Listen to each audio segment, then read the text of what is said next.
You're listening to the LSG Sports Network, the authority on Texas high school football.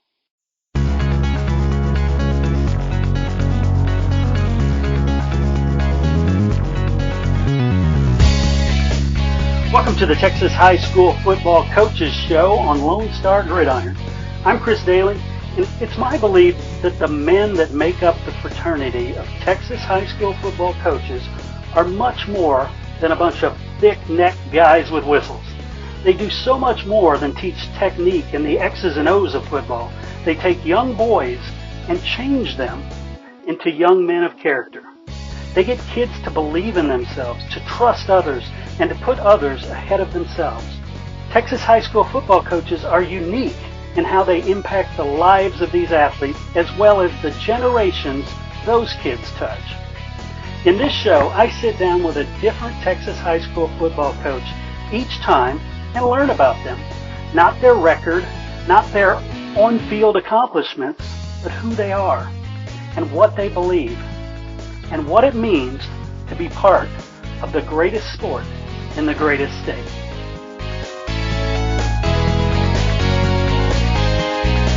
Welcome back to the Texas High School Football Coaches Show, Season 6, Episode 11. My guest today is a fellow lumberjack from Jacksonville, grew up surrounded by Texas high school football culture, but took some time to find his calling as a coach. I will introduce you to Jason Holman right after these messages. Hey, if you're involved in your team's fundraising, get this. I was recently introduced to Success Fund, and I was blown away by what it can do. If you're not already using Success Fund to manage your fundraising, you'll really want to check this out. SuccessFund.com. That's Success, F-U-N-D.com. It's not a specific fundraiser, no. Now, Success Fund is a platform with free tools that makes it easy to run whatever fundraiser you're already planning. Sponsorships, donations, camps, clinics, whatever it is. Success Fund makes it 10 times easier. Plus, schools use it to accept Venmo, which is otherwise not an option. Because so many thousands of fundraisers have been through their system, these guys know what works and what doesn't. And they just put out a free high school football fundraising guide. Yeah, you can go and download the guide for free at successfund.com/football. It takes 2 seconds to grab it. Again, you want to be sure to check these guys out. But at the very least, go grab this free football fundraising guide at successfund.com/football. All right, everybody, join me in welcoming Coach Jason Holman to the show. Coach, how are things today? Oh, going very well. Thank you very much. Good, good. So before we get into what you're doing now, I always like to go way back and talk about where you grew up and where you discovered the game of football. Well, I'm from Jacksonville, Texas, originally. Born and raised here. My dad was here, went to high school here, and played football here, played at Tomato Bowl. Nice. And I just always had a love for the game from as young as I can remember. My parents, of course, were big into the sport. My dad had actually played not only here at Jacksonville, but also played at the University of Texas in the 60s for Coach Doelle. And, just grew up watching games with my grandparents and my folks, so it's just always been in my blood, I guess you'd say. Nice. So when you were growing up, were you aware of, I guess, the historical tradition behind the Tomato Bowl? Yes, sir. To a degree, of course. Like I said, my father played there, and I was aware of how it was constructed back in the 40s and with the WPA program and, where the rock came from and all that stuff. I was aware of that at a pretty young age. Nice. And then talk about your playing career. What position did you play? How far did you go doing that? So in high school, I played, actually started at center as a sophomore and then My junior year, played both center and linebacker, and then my senior year, I played linebacker. And then from there, I had an opportunity to go on and play at the next level at Stephen F. Austin State University, where I was recruited to play linebacker, and played there from 90 to 94. Sweet. I didn't know you were a fellow lumberjack. I was there 87 to 90.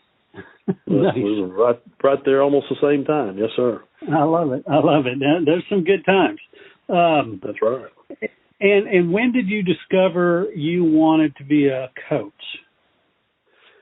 Well, as a young man going into college, I really didn't know fully what I wanted to do. Of course, always knew I'd had a love for the game of football, and I was very fortunate in my both high school and college career to have some coaches that made a good impression upon me. And I actually played for Gene Chizik, who ended up, most recently he was in North Carolina as defense coordinator, but went to Auburn as head coach and won national championship with Cam Newton. He was a linebacker coach at Stephen F. Austin back in the 90s, and eventually became the coordinator after I had graduated. But he is what I would say is a mentor to me, and really made some impressions upon me. I graduated with a business degree. My family did own a lumber company here in town. It's recently been sold and shut down, but I thought for a while that I kind of wanted to go into that avenue. So that kind of drove me to the business degree, but I minored in kinesiology. I always kind of felt in the back of my mind I wanted to coach. And once I graduated, after going around to a few interviews in the business world, it just kind of hit me. Hey, I want to coach. And I went back to school and enrolled in post-baccalaureate and started the path to, being certified as an educator. So that was pretty much how it all came about. Excellent. So was Dr. DiNucci still there when you went? Oh, yeah. Yes, he was. I love that guy. Good fella. Definitely. I guess talk about your first coaching gig that you got. What was it? So out of college, once I managed to get a probationary certificate to teach, I was hired at an Humble ISD by Neil Quillen, who was the head coach and coincidentally played here at Jacksonville also as a junior high coach. And I was there for 2 years at Atascocita Middle School and Humble ISD. Nice. And what was the biggest surprise to you when you went into it as far as I didn't realize this is what coaching was about? Well, you find out real quick, especially at the junior high level, how understaffed you are. You've got to deal with a lot of kids. Of course, you've got to take on, as a coach, you've got to take on multiple positions on both sides of the ball. And, it's a big task, getting kids, schooled up and teaching the fundamentals of the game, which, I value that time because it taught me as a coach not only how to coach from the ground up and teaching basic fundamentals, but also how to deal with numbers and organizing kids. You really had to be on your toes, or things would, slip out from under you in a hurry. So I think that was some vital time in my career where I learned a lot of things. Nice. And if you could take me stop by stop, all the positions you've held to now, and then maybe at each of them, what you learned or maybe who you connected with. So after serving 2 years at the junior high at Atascocita and Humble, I had an opportunity to move on as a varsity coach and went to Jersey Village High School and Cy-Fair ISD, and was hired by a fellow by the name of David Snookhouse, who is still currently the head coach at Jersey Village. He's been there, I believe, since '96 or '97. And that was a great move for me, both me and my wife, going into Cy-Fair ISD and working with Coach Snookhouse. I had opportunities for advancement there. I went in as a linebacker coach, and I believe it was 2004 where I was promoted to defensive coordinator, and was able to move up and learn a lot under Coach Snookhouse and that program. And then in the fall of 2009, had an opportunity to get back to East Texas after spending 11 years there at Jersey Village. My former roommate from college, Stephen F. Austin, Thomas Sidden, got the head job at Chapel Hill. Mm-hmm. And, of course, he and I had always talked about, great friends since college, had always talked about coaching together, and had the opportunity to go serve with him as defensive coordinator at Chapel Hill, where I spent 6 years there. I was there from 2009 to 2014. We had some great opportunity there. We managed to make the state championship game in 2010, lost to Henderson, which mm-hmm. stung a bit. But then the following year, followed it up, went undefeated, and 15-0, and won the state championship, beat Alvarado. So that was a great experience there, obviously. Great community, great people. Really enjoyed my time there at Chapel Hill, and really enjoyed getting to work with Coach Sidden. Mm-hmm. In 2014, or actually the spring of 2015, had an opportunity to move on. I went to Lufkin. Coach Todd Quick at Lufkin hired me as defensive coordinator. Of course, growing up and going to school in Nacogdoches and being around that area, I'd always heard of Lufkin football and the tradition surrounding it. So that was a great opportunity for me. Spent 4 years there as defensive coordinator. Had a quarterfinal run. Got beat out by Longview right at the end of the game on a deep pass, but had some great years there. Obviously got to meet Coach Quick and the staff there at Lufkin, and just a lot of great memories from Lufkin, Texas. That's a great town with a lot of tradition, good people, hardworking kids, and really enjoyed my time there. But from that, had an opportunity to become a head coach. Interviewed and got hired at Tatum, and became the head coach, athletic director at Tatum High School in the spring of 2019. Was able to go into Tatum, build my own program, and of course hire my own staff. And first opportunity as a head coach, spent 3 years there at Tatum. Had some good success there. Managed to win the first playoff game that they had won since 2014 and 2020. Mm-hmm. And just another great community with great kids, great town, a lot of tradition. And then got a call and had an opportunity to come back home.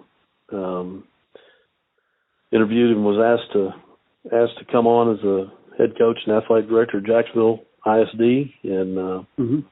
Needless to say, it was something always kind of been in the back of my mind. I'd always kind of thought that, if I had a chance to go back home and do what I love to do, I'd love to do it. So that opportunity came about, and made the move last February. Got hired here at Jacksonville and just finished our first season here at Jacksonville. So I'm excited mm-hmm. to be back home amongst family and friends, and, former teammates and acquaintances, just all the traditions surrounding the Tomato Bowl. Just very exciting to be back home. When all things are equal between coaches and players and situations, what is the big difference in a winning program and a losing program? Well, I tell you, I think a big factor is the information you have available as a coach. And our sponsor, Optimum Grading, can do so much to help you have that information. They provide a comprehensive, fully customizable web application designed from a coach's perspective to analyze the players based on what the coach is teaching. By default, players are evaluated from their alignment, assignment, technique, effort, and production result. And through reports, a coach can understand where the player is exceeding and where he is struggling. But as I talked with the founder, what I discovered was what makes this system different than any other tracking system is that it is so customizable. You can decide what's important to you, and you only have to track those factors that you find important. This powerful platform integrates play data with the coach's input on every single play and ultimately allows the coach to run detailed reports to uncover how the players are performing overall and in situational football. It's really good stuff. Check it out, OptimumGrading.com. I tell you, this is a tool that will separate winners from losers. Very exciting to be back home. Yeah, definitely. And a lot of coaches in their careers will travel in a group where one head coach will bring his guys. Did you see that a lot, or have you done that here in Jacksonville, bringing guys? Well, I was fortunate enough to bring both my coordinators, offensive and defensive coordinators from Tatum, which was huge for me because, you know, there's no substitute for working with people that you know and trust that, yeah, you know, have the same goals and philosophies in mind that you have, and it just makes the transition all the much smoother because they can come in knowing exactly what you're thinking and how you want to run your program and start putting it into effect right away. So I was very blessed in that regard, and it's you know, it adds to the whole experience when you can work with people you know and trust. You know, that along the way too, you know, managed to hire some people and make acquaintances that I didn't know, and just getting the opportunity to work with them and seeing them grow and develop as coaches and buy into what you're selling. And you know, the ultimate goal obviously is get everybody pulling in the same direction. The job's hard enough when things are great, and it'd be very difficult if you're not all pulling in the same direction. So very blessed here at Jacksonville. We've got a great staff. We've got a great culture in our office. All of our coaches get along, and everybody's pulling and fighting in the same direction. Right on, right on. And, you know, a lot of success obviously depends on the horses, you know, which kids you have in your program. But talk about some of the other intangibles that make the difference between a successful program and maybe an average program. Well, of course, what I just alluded to, having everybody pulling the same direction from a coaching standpoint. Yeah.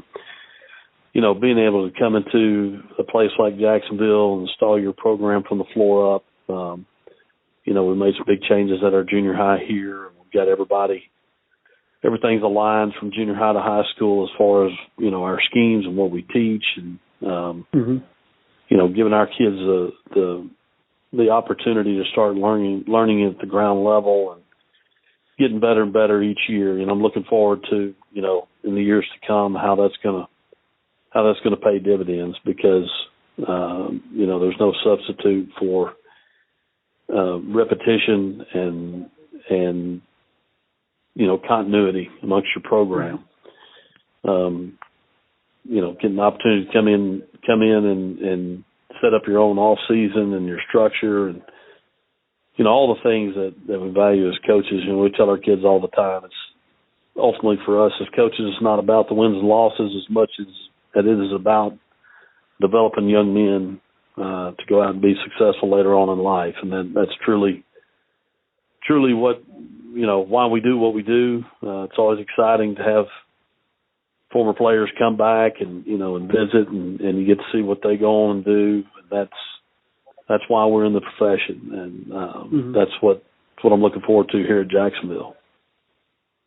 I love that. And if you could talk about that brotherhood of coaches in Texas, because it's so strong in this state, the ability to work together and grow and help each other learn. Well, you know, I've spent 13 years in Houston. You know, now I guess it would be close to 10 years here. No, close to 13 years here, because I've been in 26. So close to 13 years in East Texas. And you know, of course, spending that amount of time in Houston, met some great people. Really enjoyed the camaraderie amongst not only our staff, but other coaches in the area, specifically in Cy-Fair ISD, where, you know, made a lot of acquaintances and met a lot of people. The coaching community down there is really, really strong. And, you know, of course, absolutely the same up here in East Texas. I've really enjoyed getting back to East Texas. Meeting not only head coaches but coaches, other staffs. I mean, you're absolutely right. I don't believe there's any place else in America where the coaching community is as strong as it is in the state of Texas. And there's a lot of camaraderie. Yes, it's competitive as high as it can be, but at the same time, you respect what other people do. And there's some great coaches, obviously, in the state of Texas, and specifically in East Texas, where people may think, hey, it's maybe a smaller division of football, but from 2A on up, there's some outstanding coaches that you really got to work your tail off to be able to compete against, and just that whole community is second to none, in my opinion. Definitely. And if you were approached by somebody who's thinking of going into the profession, what are a couple pieces of advice you would give that young man? Well, I would say don't turn down an opportunity to start at the ground level. You see so many people in this day and age that want the fast track. They want to jump as quickly as they can at the high school level and become a coordinator and be a head coach. Well, I just think you lose out so much. I know for me, like I said earlier, for me it was such a huge part of my career and growth as a coach to come in at the base level in the junior high and really dig in on teaching kids fundamentals of the game. And I fully think that's a large part of the reason that, I am where I am today. And that'd be my first piece of advice. I'd also, would encourage a young coach to come in and, establish himself and build their network with people they know and trust and study the game. It's a game that's unlike any other that to stay on top of, you've really got to dig in and study. And it involves, if you want to be a coordinator, you want to be a head coach, it involves far more than just studying and mastering your position. You've got to learn the nuances of the game. I think it helps to know both sides of the football, and and it's just going to make you better at whatever you do going forward. So that would be my biggest piece of advice for a young man coming into the profession. Nice. And so to the layperson, when they're watching a football game, they're following the ball, they're looking for the big plays, offense or defense. You as a coach who's had some experience, how do you watch games differently? What are you looking at that the average person's not? Well, so much of the game is determined by what goes on up front. When we're breaking down film or we're studying opponents, it all starts what happens up front, offensive and defensive line. And if you want to, we laugh all the time. You hear it as a coach from the stands. Hey, all they're doing is running up the middle, or hey, they're running outside. Well, never mind the fact it could be one of 100 different schemes they're running. They boil it down to just simply running up the middle. But as a coach, you learn, hey, there's so many things that can go on, and you've really got to study and break it down to a point. If you really want to stop people and move the ball, you've got to truly recognize what's going on and how to get it done, and that's where we're going to start. I coach in the secondary, and the secondary is a place where the obvious takes place a lot of times. If they throw it over your head, everybody in the stands knows you got beat. You're one step away from either preventing or allowing a touchdown, and you're really, really exposed back there. But even back there, I mean, things are so intricate with offenses these days. All the things that can be thrown at you, you've really got to be on top of what you're coaching and how you're teaching it. Yeah, definitely. At the end of the day, it really comes down to setting up mismatched situations, imbalances, right? Yeah. And lining up, from a defensive perspective, lining up for success. We never want to line up and beat. And, teaching all the formations that people throw at you these days, being able to line up to at least have leverage on the ball. And then from there, it boils down to players and execution. Right on. Well, in recent years, the game has been under attack for several reasons, whether it's, concussions or, maybe heat problems or just it's too competitive. What are some arguments for you of why this game is so important and why we should not downplay it? Well, there's so many life-applying lessons that are taught in the game of football. And, football's different than any other sport. I mean, it requires a lot of practice. Things, basketball, baseball, things of that nature, you compete twice a week. You practice maybe Monday and you play on a Tuesday, and then you practice Wednesday and Thursday and play on a Friday.